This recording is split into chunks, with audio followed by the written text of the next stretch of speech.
Fenomena adanya board of peace ini sebetulnya harusnya semakin membuka mata kita.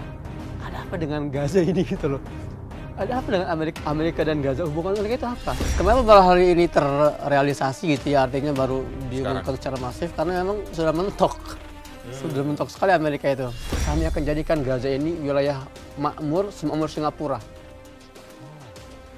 Seperti itu. Kami akan buka dunia ini untuk kalian. Keputusan Indonesia bergabung dalam Board of Peace langsung memicu gelombang kontroversi yang tidak kecil. Bukan sekedar keputusan diplomasi biasa, tapi langkah yang oleh banyak orang dianggap sebagai titik balik arah politik luar negeri Indonesia. Di satu sisi, pemerintah menyebut ini sebagai misi perdamaian Gaza.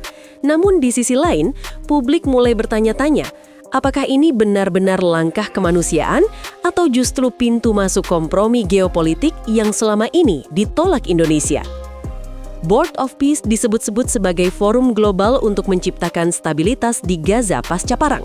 Narasinya terdengar mulia, perdamaian, rekonstruksi, stabilisasi.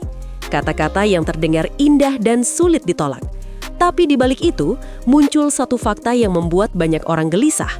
Forum ini mempertemukan berbagai kepentingan global dalam satu meja, termasuk pihak-pihak yang selama ini dipandang berseberangan dengan perjuangan Palestina. Dan disinilah kontroversi mulai membesar. I don't want to fight him.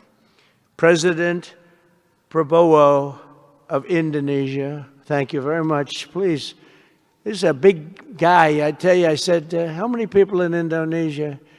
He said like 240 million. I said, no, say it again. How many?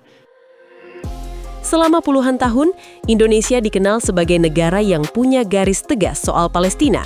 Tidak ada hubungan diplomatik, tidak ada kompromi politik, dan selalu berdiri di garis depan solidaritas.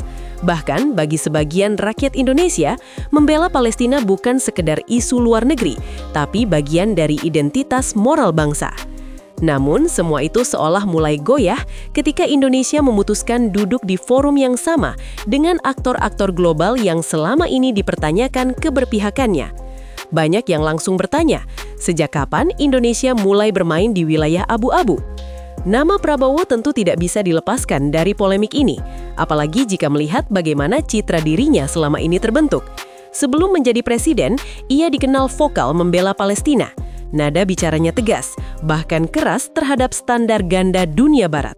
Dalam berbagai kesempatan, ia tampil seperti representasi suara rakyat yang marah melihat penderitaan Gaza. Citra itu kuat, sangat kuat.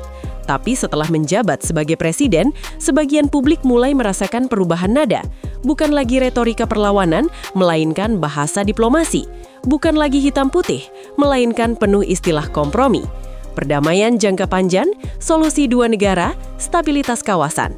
Kata-kata yang bagi sebagian orang terdengar realistis, tapi bagi yang lain terdengar seperti alarm perubahan sikap. Dan ketika Indonesia resmi masuk Board of Peace, kecurigaan itu seperti menemukan momentumnya. Narasi yang berkembang di publik mulai liar. Ada yang menyebut ini sebagai langkah realistis agar Indonesia punya peran global lebih besar. Tapi tidak sedikit yang melihatnya sebagai sinyal bahwa Indonesia mulai melunak.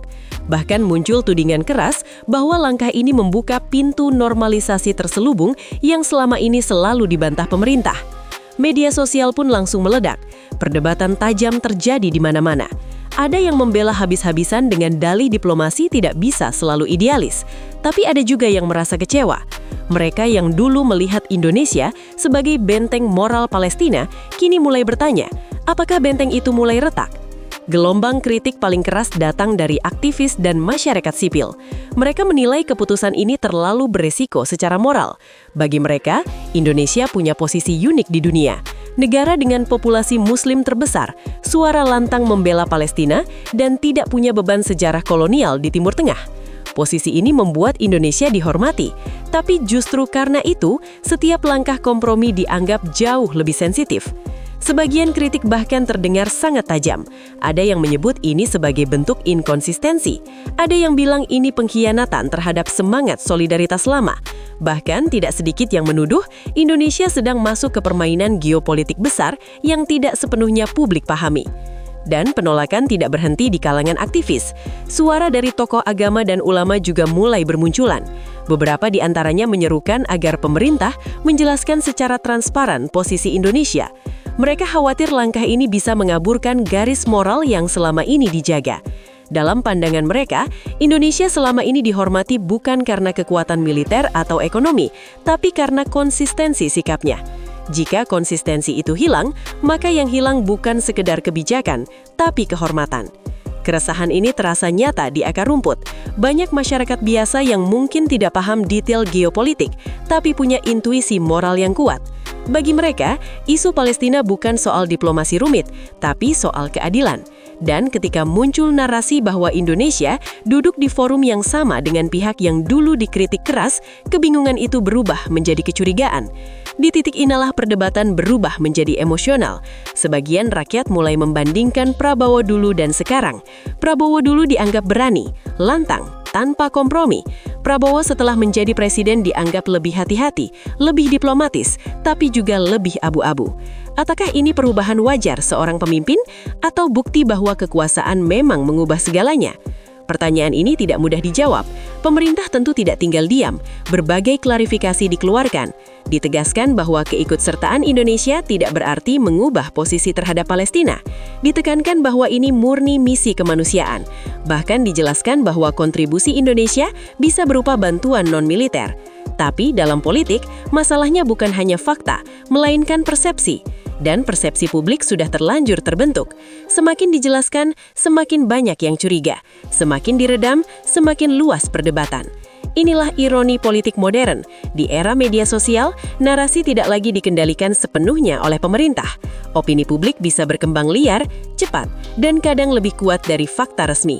Apalagi Board of Peace sendiri bukan forum tanpa kontroversi.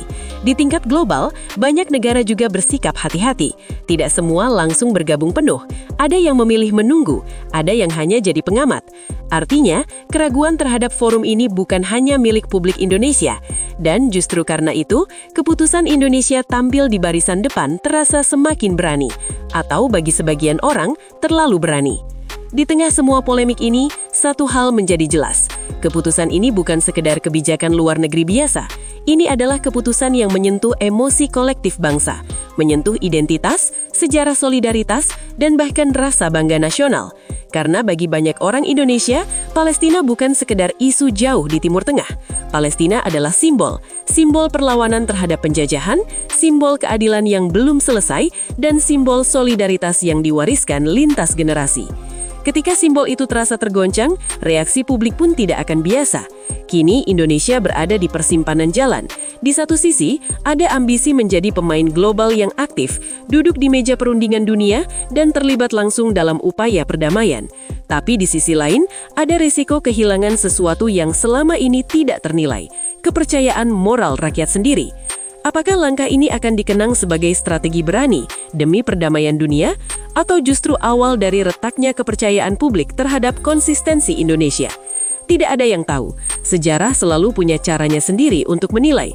Tapi yang pasti, keputusan bergabung dalam Board of Peace telah membuka babak baru yang tidak akan mudah dilupakan. Babak yang penuh perdebatan, penuh emosi, dan mungkin akan terus dibicarakan bertahun-tahun ke depan. Dan di tengah semua itu, satu pertanyaan masih menggantung di udara. Apakah ini langkah menuju perdamaian atau awal dari kompromi yang terlalu mahal untuk dibayar?